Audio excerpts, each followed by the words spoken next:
Olivia Gents is a lead organiser of Black Lives Matter in Doncaster, and as I said before, the creative director of Doncapolitan. Olivia is co-curator of this Parallel State event. So today, Olivia is representing the Parallel State's Ministry of Public Opinion and will present the findings of street canvassing carried out in Doncaster that asks, what would Doncaster look like in a parallel state? Thanks, Olivia.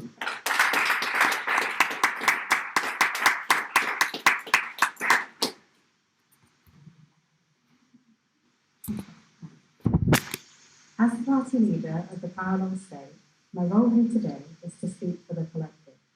Entrusted with the views and beliefs of Doncaster's town people, I speak to you all today with the challenging task of representing them as best I can. An immense responsibility, not taken lightly, the Parallel State opposes traditional structure, and with that in mind, we've decided to let Doncaster speak for itself. Though composed by myself, this speech is made up of opinions and perspectives collected by our canvassers, who walk through the town speaking to patients face to face, or join online neighbourhood watch meetings to really listen to what those who care really have to say. Politics impacts every single one of us, so the decision making needs to be accessible to all. We, the people of Doncaster, of differing views and walks of life, respond to the provocation of the Parallel State. We, as a collective, use this opportunity to voice our thoughts on the town, the impact of geographical barriers and the use of public space. We no longer want to exist as a stereotype for the next man in town. We want to push ourselves and our leaders to improve Doncaster and transform it into a state that we can believe in. For many of us, we have watched our industries decline and have only felt small relief to those impacts when our country's politicians have used their votes, when they use Brexit bribes and empty promises to manipulate and control our faith into ballots solely for their benefit.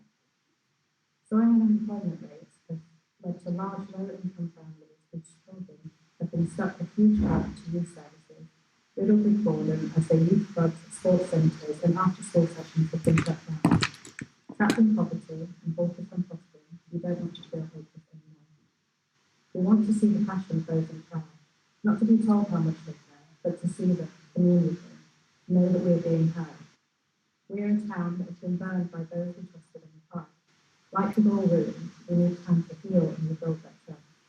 We need time to relearn that the people who take charge of that which we hold so dear aren't simply here for money.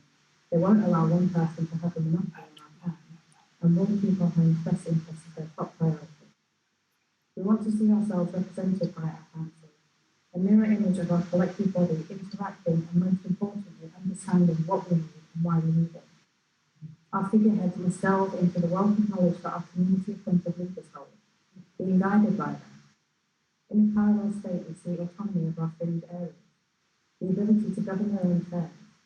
We break down the cliché of a metropolitan hub that accepts all opportunities on behalf of the state, whilst keeping a particular catch for the elite few, or those fortunate enough to have the right postcode. We reject the geographical barriers imposed by our nation, and we refuse to accept the same on a smaller scale here. We need to see a push on community building, coalitions, collaboration, because we know that we're stronger together.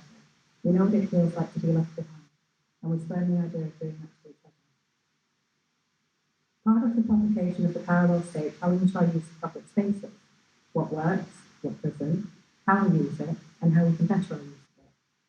Our challenge to local authority is to push away from the drinking culture that has become synonymous with Doncaster. Help us to develop the night culture that is so desperately missing from our roster. We challenge you to create spaces for enjoyment and socialisation that we feel safe to bring our children and that we can enjoy as families. Many of us call for the replenishment of the marketplace, a site steeped in such rich Doncastrian history, the place that put us on the map and should be respected as such. And not just the wall market either, but stalls, the men and women who brave the elements, whatever the weather, to sell their wares and bring us public. We challenge you to encourage patronage of small local businesses and help restart the economy here. Retain the attention of those who reside here and attract the attention of those who don't.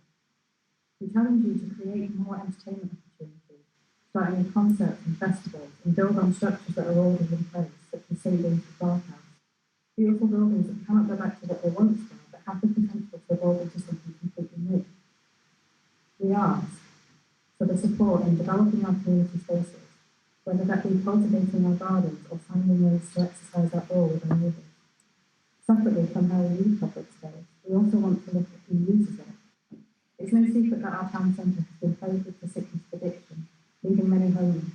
We asked our elected officials to prioritise support for those affected, reopen public toilets for them to use, provide housing and support for them, and show them the humanity that they desperately need, instead of ushering in police to force them out. Of course, we want our children to feel safe, but we need them to see that decency, above all, costs nothing but means everything.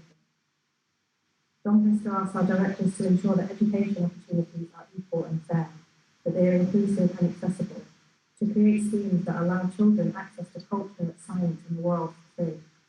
The children of the South experience the same beauty of the National Gallery and the immense knowledge of the Natural History Museum.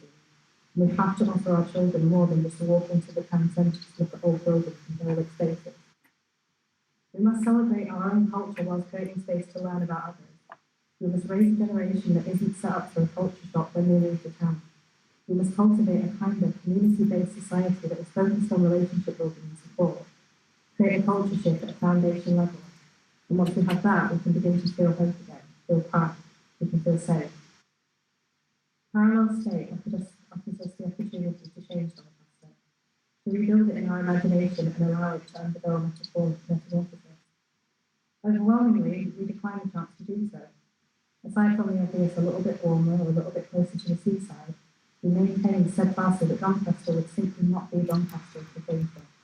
There's absolutely no doubt that this place, this home, this town is filled with love, of acceptance and an understanding of what it is and what it represents. So we agree that we must keep the town true to itself. We want it to be cleaner and sometimes safer, but never different,